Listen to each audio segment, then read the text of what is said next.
400 কোটি টাকা নয়, প্রায় 4000 কোটি টাকার মালিক হয়ে গেছেন বলে জানা গেছে প্রধানমন্ত্রীর আলোচিত সেই পিয়ন জাহাঙ্গীর আলম। সামান্য কেরানির ছেলে জাহাঙ্গীর আলম আঙুল ফুলে কলা গাছ নয়, বরং বটবৃক্ষ হয়ে গেছেন বলে দাবি এলাকাবাসীর। সে 400 কোটি না, কমপক্ষে 4000 কোটি টাকার মালিক হবে। অনেক অবৈধ টাকার মালিক হয়েছে। শেখ হাসিনা বলছে 400 কোটি টাকার মালিক, আসলে বাস্তবে 4000 কোটি টাকার মালিক হবে সে। নোয়াখালীর চাটখিল উপজেলার জাহাঙ্গীর আলম সামান্য পিয়ন হয়েও এলাকায় প্রধানমন্ত্রীর পিএস সেজে নানান অপকর্ম করার পাশাপাশি দেশে বিদেশে গড়েছেন অঢেল সম্পদ। প্রতিনিয়তই প্রধানমন্ত্রীর নাম ব্যবহার করে ক্ষমতার অপব্যবহার করেছেন বলে জানান স্থানীয়রা। পাশাপাশি এলাকায় গড়ে তুলেছেন বিভিন্ন ক্যাডার বাহিনী, যাদের দিয়ে বহু অসহায় মানুষকে করেছেন নির্যাতন, কেউ বা হয়েছেন সর্বহারা।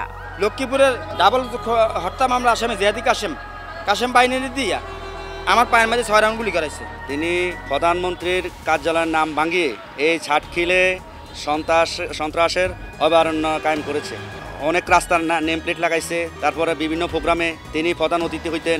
এরকম আরও অসংখ্য হামলা মামলা দিয়ে তিনি এই ছাটখিলে সন্ত্রাসের অভয়ারণ্য কায়েম করেছেন। ক্ষমতার দাপট দেখিয়ে ছোট ভাই আলমগীর হোসেনকে স্থানীয় খিলপাড়া ইউনিয়নের চেয়ারম্যান বানিয়েছেন, বড় ভাই মীর হোসেন মিরনকে বানিয়েছেন খিলপাড়া ইউনিয়নের আওয়ামী লীগের সভাপতি, ভাগিনা শিপনকে বানিয়েছেন নোয়াখালী জেলা পরিষদের প্যানেল চেয়ারম্যান, যারা সাধারণ মানুষদের সাথে প্রতিনিয়তই করে গেছেন অন্যায় অত্যাচার।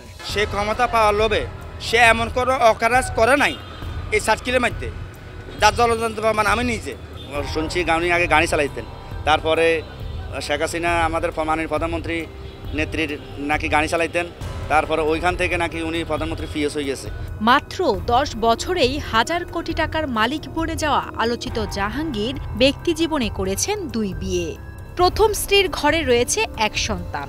প্রথম স্ত্রী বাংলাদেশেই থাকেন, তবে তার সঙ্গে যোগাযোগ নেই জাহাঙ্গীরের। দ্বিতীয় স্ত্রী 3 সন্তান নিয়ে থাকেন যুক্তরাষ্ট্রে। জাহাঙ্গীরের কুকীর্তি ফাঁস হওয়ার পর গত 14 জুলাই রাতে তিনি দ্বিতীয় স্ত্রী সন্তানের কাছে যুক্তরাষ্ট্রে পালিয়ে গেছেন বলে রয়েছে জনশ্রুতি।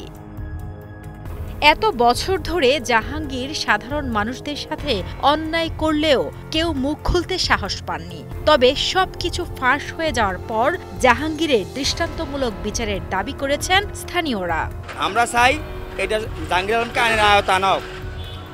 আমি তো আমার পা হারাইছি, এই দেখেন আমি প্রতিদিন পেনকিলার ব্যবহার করতে হয়, এই পেনকিলার আমি ব্যবহার করতে হয় 5টা। তিনি ছাটখিলে যে সন্ত্রাসের রাজত্ব কায়েম করেছেন, আমরা এর সুষ্ঠু বিচার চাই। প্রধানমন্ত্রীর ব্যক্তিগত সহকারের ক্ষমতা দেখিয়ে কিভাবে মাত্র 10 বছরে 1000 কোটি টাকার মালিক হলেন জাহাঙ্গীর, এই প্রশ্ন ঘুরপাক খাচ্ছে সবার মনে।